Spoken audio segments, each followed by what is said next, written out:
So in the previous class, we looked at what are lymphocytes and what are phagocytes. So phagocytes were these cells uh, that were involved in the killing of pathogens by actually ingesting it, and they are more physical.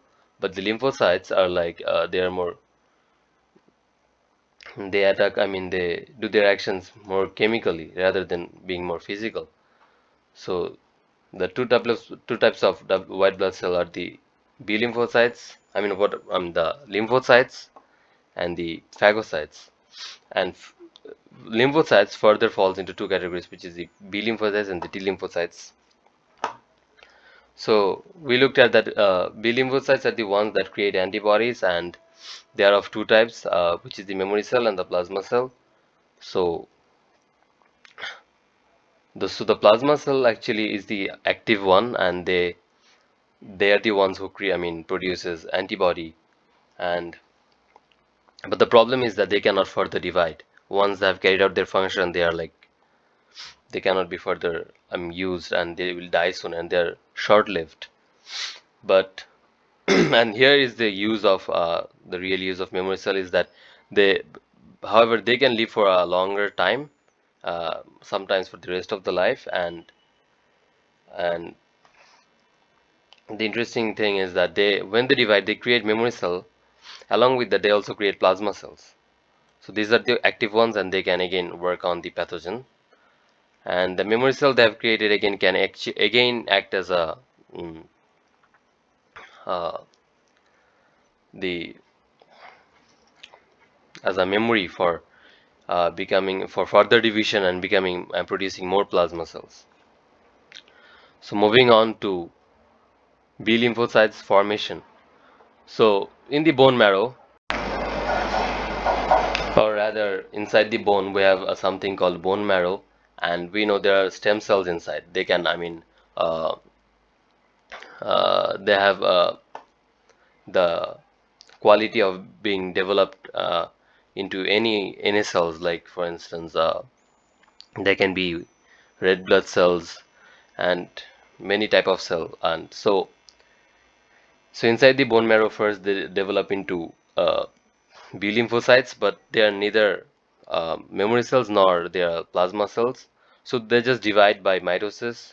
They replicate and they form more, and later they get outside of the bone marrow, and we can call this a parent B lymphocytes. So what happens is later every cell has their own glycoproteins, we know, and they're the ones that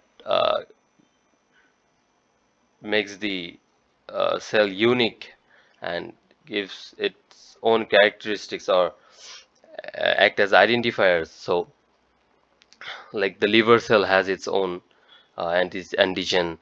So likewise, they have antigens which are produced and they move out. And so, and when there is a when there are, when our body is infected, they can the pathogens can stimulate the the antigens. We know that glycoproteins have a function of cell signaling.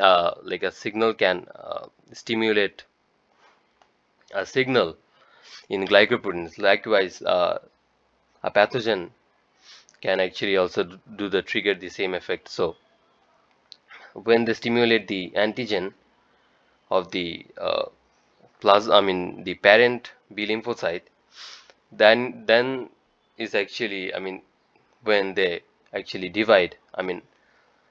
First they divide inside the bone marrow, but the first time they divide outside the bone marrow is when they're stimulated by pathogens. So some become plasma cells and some become memory cells. So the plasma cells are the ones who, we know, we talked about that they are the ones who actually act by producing antibodies and stuff. But once they are like, have they carried out the function, and if we are somehow reinfected, then what will happen? And here comes the role of memory cells. If there is a reinfection, or there's a there's a second infection, so the memory cell can further divide into memory cell itself and also produce many plasma cells along with that. so that they can act again, and further the memory cell can divide if we are further reinfected. And that's how, and over time there is an exponential increase of this plasma and memory cells, and thus, I mean, if you're reinfected, there will be less time for invasion and faster immune response will be carried out.